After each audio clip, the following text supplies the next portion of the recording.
ичинде 10 бала болдуңуз. Ушул суроо бардыгына мындай бардыгы берсе керек ушул суроону кантип жетиштиңиз, кантип ушул көп баланын апасы болдуңуз деген суроого кантип жооп бересиз? Эгиздер бар арасында. Эгиздер бар.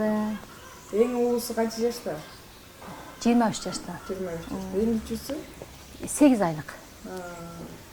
Аябай бактылуу ата эне экенсиздер. Жолдошуңуз эми иш кылат. Мен үйдө, балдар менен үйдө. Анан жолдошум базарда жумушта. Анан чоң балам атасына жардам берет. Анан экинчи балам медреседе окуйт, Арашанда. Кызым турмушка чыккан, 2 неберем бар. Үйдө көбүнчө үйдөмүн мен. Чоң балдарым жардам берет, атасы жардам берет, өзү 8 эркекти карашты эле кыйын. Анан ошо үйдө отуруп, энелик милдетимди аткарып, жакшы тарбиямды берип атам. Анан атасы карашат, чоң балам карашат. Анан кызым келип турат, кызым да карашат. Өзүм 5 тууганмын. 5 тууган. Өзүм 5 тууганмын. 2 кызбыз, 2 кыз анан 3 эркекпиз. Апам ошо Лейлик районунда Булакбаш деген айылда көп жылдан бери мугалим болуп иштейт. Азыр деле мугалим болуп иштеп атат. Пенсияга чыкса деле иштеп атат. Атам үйдө. Үй жумуштары менен үйдө. Чоң энем көп балалуу болгон экен. Анан тайынем да көп балалуу болгон экен.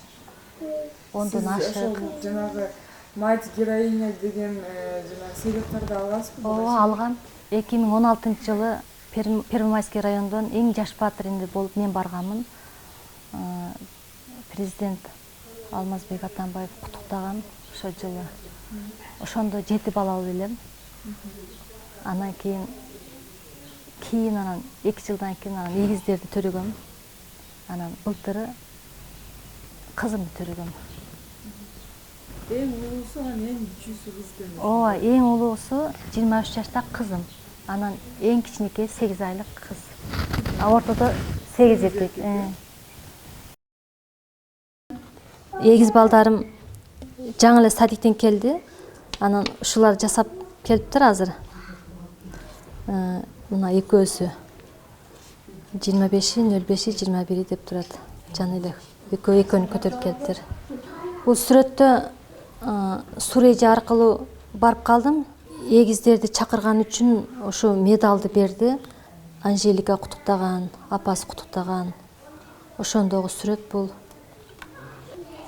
Анан бул ошо 2016-жылы эң жаш баатыр эне болуп барганда ошондо президентибиз ошо баатыр эне медалын берген.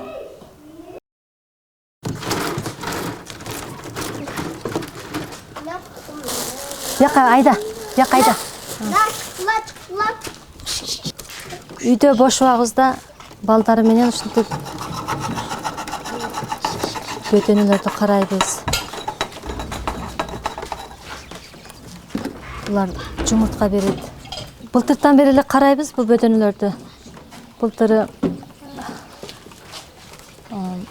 пандемия болгон убакта алдырган элем, ошо быйыл 1,5 жыл болуп калды окшойт. Өзүм эле кызыгып алдырдым. Эми жумурткасы балдарга жакшы дегенден 1,5 жылдан бери карап атам.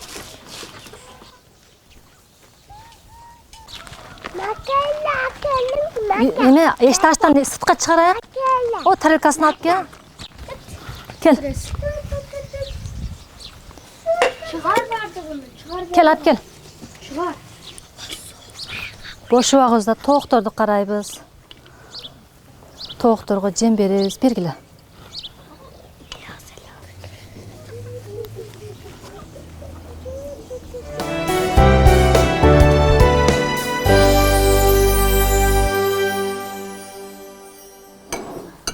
Көп балалуу болгондо эртең менен сөз тамак ичишет. Биринчи каша жасап берем.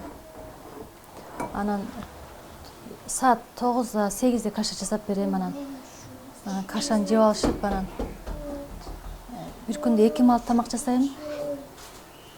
Анан түшкө дагы кичине тамак берип туруп, анан түшкө суюк тамак берем. Анан кечке жеп бизде көбүнчө плов жасалат, плов берем мен. Анан кечке 5 бармак жасап берем. Бүгүн түшкө сорпо жасадым. Көбүнчө бизде сорпо, пловдор жасалат.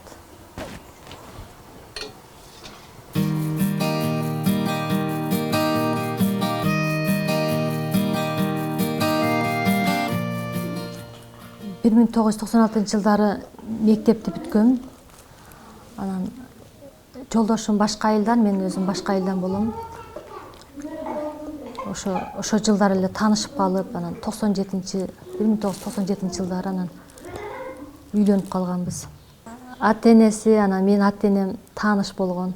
Анан мындай тууганда болуп кетебиз да. Анан ата-энелерибиз эле анан кудалашып үйлөндүрүшкөн. Күйөөм жакшы, мындай тамаша көй жакшы. Анан көбүнчө ошо балдарды карашып, жардам берип турат. Мен өзүмдү бактылуу айым деп билем. 10 балам бар. Кудайыма шүгүр. Жолдошум жакшы, үйүм, жайым бар. Жакшы жумушта иштейт жолдошум дагы.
дагы кыргызча стилде болуп кетет эжеке.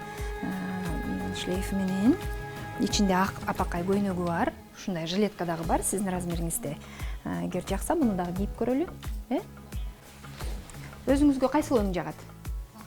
Ак жагабы? Ушул ак десеңиз, ушул жилет дагы сиздин өлчөмүңүзгө туура келет. Кыргыздын оймо чиймелери менен вечерний вариант катары да кийсеңиз болот. Ичинде мындай изумрудный. Ушуну кийип, ушул комплектти дагы кийип көрөлү. Сизге жакканынан тандайлы.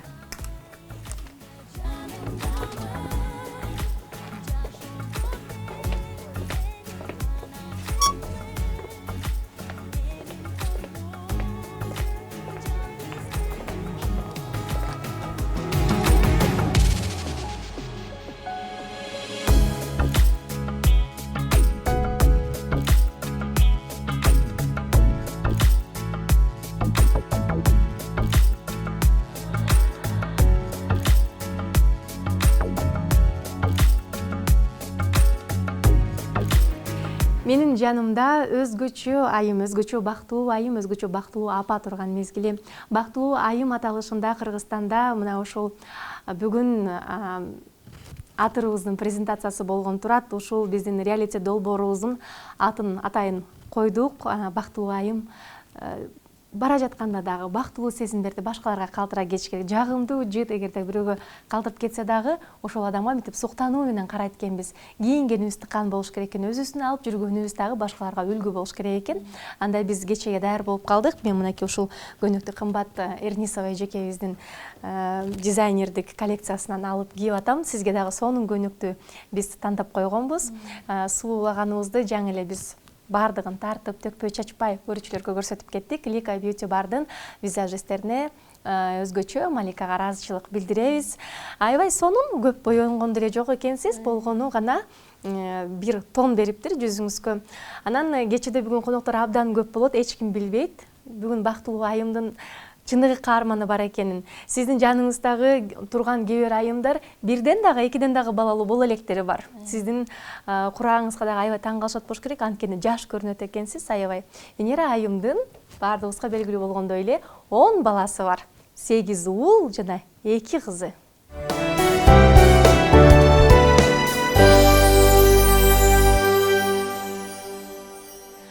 Жанымда мына ушул жаңы эле эжекебиздин кийип көргөн көйнөктөрүнүн автору жана мен кийип турган көйнөктүн мындайча айтканда феясы тегип бардыгын ойлоп тапкан Кыргызстандагы эң алдыңкы мода үйлөрүнүн негиздөөчүсү кымбат Эрнисова. Саламатсызбы? Сизди көргөнгө абдан кубанычтабыз. Биздин ушул көрүүчүлөрүбүздүн баардыгы суранып жатышат. Кантип ушундай ийгиликтерге жетсе болот деп. Кантип биз дагы үйлөнүп өлпөт көйнөктөрүн тегип, ушинтип өзүбүзгө таандык көйнөктөрдүн салонун ачсак болот. Буга өзүнчө бир темада дагы маек курушубуз керек болуш керек, сөзсүз түрдө. Анткени биздин ушул бактылуу айым реалити долбоорубуздун алкагында мен сиз менен сыймыктанам деген дагы сонун көрсөтүүбүз бар. Ошол көрсөтүүгө башкы каарман катары чакырабыз дагы, биздин рубрикага кошобуз. Айтып өтсөңүз, биздин каарманыбыз тууралуу 10 баланын апасы деп мындай айтса болотпу? Жок, сымбаттуулугу көрүнөт экен. Аллахымдын сүйгөн пендеси экенсиз, ошо сизге 10 баланы белекке бериптир, 10 баланы тарбиялап жатыптырсыз. Аллах ыраазы болсун. Балдарыңыз кайрымдуу, ыймандуу, кыргыз элинин керегине жараган чыгаан уул кыздардан болуп чоңоюп өсүрсүн. Эң башкысы сизге кайрымдуу болушсын.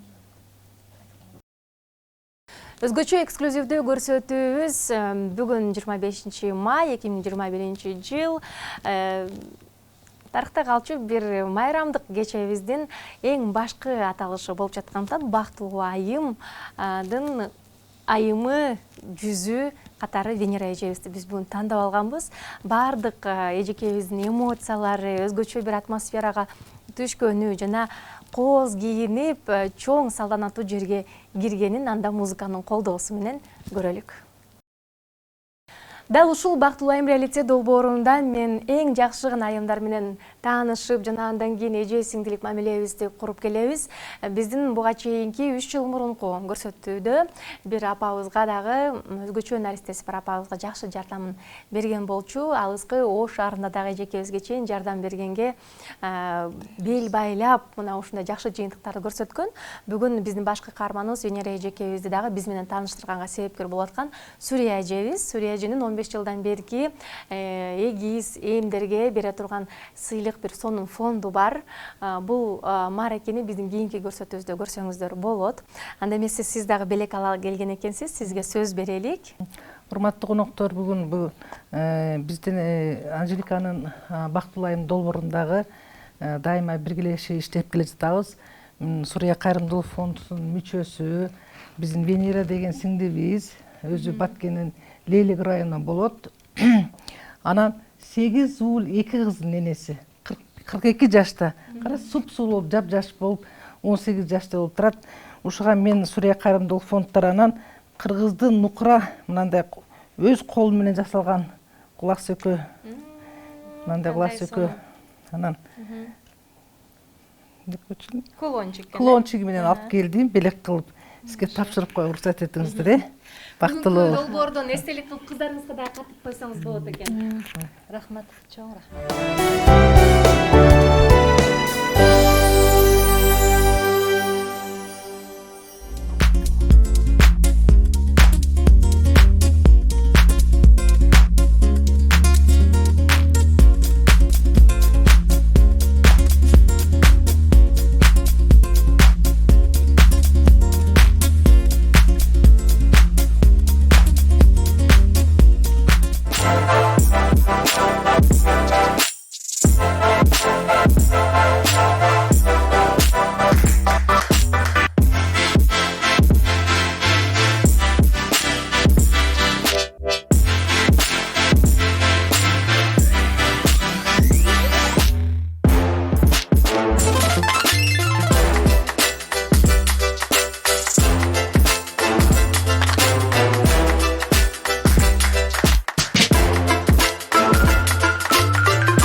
10 баласы.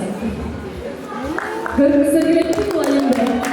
Анда сахнаға бекер айып чакырып коелуп, бүгүн куттап тепкисой жекеге барып окшош кийимдерди алдык. Лика бютиге барып макияж жасадык. Мына ушул баатыр энебиздин 10 баласы бар экен. Өзүңүз жакшы болсун. Элибиздин санынын көбөйүшүнө сабыр кошколайбы. Дагы болсун.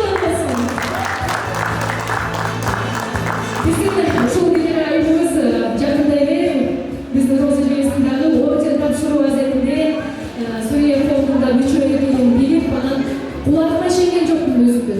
8 уулум, анан 2 кызым бар. Баарын өзүм көргөм десе.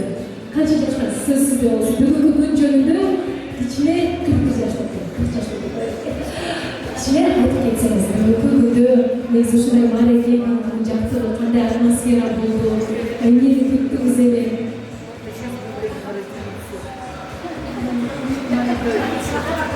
Бүгүнкү маареке жактыруу, аялым таныштарым өзүм бактылуу сезем. Ооба жактыруу, баары жактыруу. Нечеңиз жактыруу? Окшош күнү окуусуна көтөрүлөдү бата? Конечно, кымбатты кылсыбадым.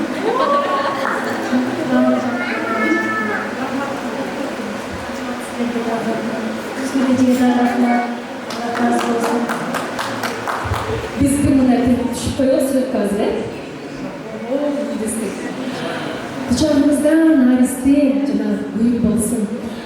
Çünkü bugün oşul bizden YouTube kanalımızda çıkartırlar Çakan Bактылуу айынын көзөмөлдөрүн бүгүнкү кечеге кошуп көрсөтөбүз. Анан Бактылуу айы креативити долбоорунун башкы каарманына биз кантип бүгүн парфюмы жок үйүнө кетиребиз. Биз буюрса баардык айымдарды колдогон, өзгөчө көп балалуу энелердин маселелерин өзгөчө наристелер бар энелер менен көп иштешебиз дагы Бактылуу айым ушул парфюму ар дайым спонсор болуп, өнөктөш болуп, муну сизге тапшырууга уруксат этебиз. Жана ошондой эле Кыргызстанга жаңы гана мынакей 1 ай аралыгында кирип активдүү иштеп көптөгөн биздин жарандарга жабышуу мүмкүнчүлүктү түзүп аткан M International компаниясы болчогор болсун. Мына ушул компанияга сизди биз $500 партнер катары бекер киргизебиз дагы 10 балалуу эжекеге биз жумуш орун беребиз. Иштейбиз. Онлайн түрүндө кандай иштегенде, элдер менен көрүп, жолугушуп анан адам качан көп сүйлөсө сөз маани кошууга токтоло берет экен. Эжеке меникиде алпак үчүн да оор калышы мүмкүн. Бүгүн сүйлөп атат. Анан ушул жерге мен алыскы жактан келген мына ушул арабызда чыныгы жигитти чагырып коюңуздар. Алматы шаарынан келген Табыс мырза, келинчеги Салтанат айым менен келип коюңуздар. Келинчеги 15 жылдан бери мынакей Казакстанда жашап, мен деп коюм, Табыс деп коюм да. Табыс мырза эртең келет. Биз M International компаниясы Табыс мырза СНГ боюнча мына ушул франшизаны Кыргызстанда ачам деген ой менен жүрүп, ал эми Салтанат айым жолдошу Биржан мырза менен мен жакында эле мартта балдак менен эптеп жетип баргам. Баардыгыбыз эле оокат эткенбиз, иштейбиз деткенбиз, иштеп аткан компаниялар баарын текшерткенбиз. Туура багытта гана болгон нерселерди биз элге сунуштайбыз. Андыктан сөз сизде болсун, кош келиңиздер. Биздин мааракебиздин көркүн ачканыңыздарга чоң рахмат. Эми биз Салтанат айымдын кайын журт жагынан сизди колдоктоп аткан мезгилибиз. Салтанат эжекебиз, биздин кыргыз эжекебиз 15 жылдан бери ошол жакта иштеп, бүгүнкү күндө көптөгөн кыргыз жарандарына салым кошуп келе жатат. Келечекте эжеке экөө сонун өзгөчө мектеп ачалы деген оюбуз бар. Кеш, ханымдар мен мырзалар, кош көрдүк барлыктарыңызды. Айтат го, казак кыргыз бир тууган, башка кезде ким тууган дейт го. Сол сыяктуу бүгүнкү Анжелика Кайрат кызының бүгүнкү ашылуу мерекеңиз куттуу болсун. Барлыктарыңызга сондай жетистикке жете бериңиздер. Ийгилик тилейм барлыктарыңызга. Не деймиз? Мынау сиздердин мемлекеттерибизге Бишкек каласына осындай үлкен мүмкүнчүлүктү алып келип отырмыз. Бірге болайық, үлкен жетістікке бірге жетейік, армандарыңыз орындала берсін. Рахмет сіздерге. Саламатсыздар, мен Салтанат болуп. Мен өзім Кыргызстандын кызы боломун, 2 баланын анасымын. Бирок өзүм Алматы шаарына бир себеп менен көчүп кеткем. Азыр ошол Алматы шаарына Алла Таала алпак болгондо мен да бир ыраазымды айтам. Балким Кыргызстан балким ушул жерде силердин жаныңарда жүрбөйт белем деп. Ошон үчүн Алла Таалага биринчиден рахматымды айтам. Андан кийин рахматымды айтам Биржан мырзага. Мени ушунчалык колдоп, ушул жерден Кыргызстанда келип сени менен бирге Кыргызстанды көтөрүп, долларбой миллионерлер чыгарабыз деп жүргөн. Ошол Анжелика айым сизди бүгүнкү майрамыңыз менен куттуктаймын. Чын жүрөктөн сизге узун өмүр, ден соолук, кыздарыңыздын тек гана жакшылык бааларыңыз. Бардык нерсе табылат, ден соолук менен табылбайт. Сизге тек гана ошол дүйнөдө өмүрүңүз узун болсун. Баарыңыздарды 27 май бүрсүгүнө өтө турган чоң биздин мааракебизге чакырабыз.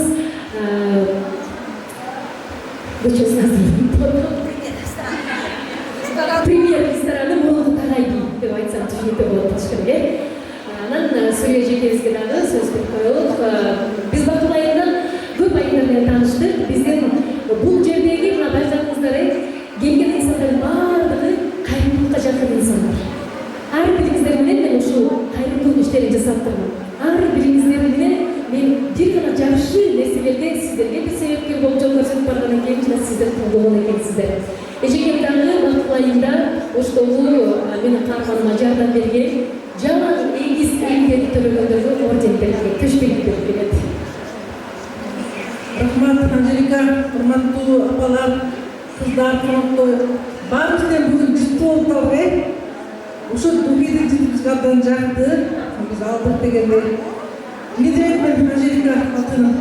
Анжелика экөөбүз Норуз күнү бар мусулмандардын айрымы Норуз күнү биз бөлөк кайнаттык. Түнү менен кайнатып, абдан тилек кылып, ниет кылып, ой максатыбыз ишке ашты эле.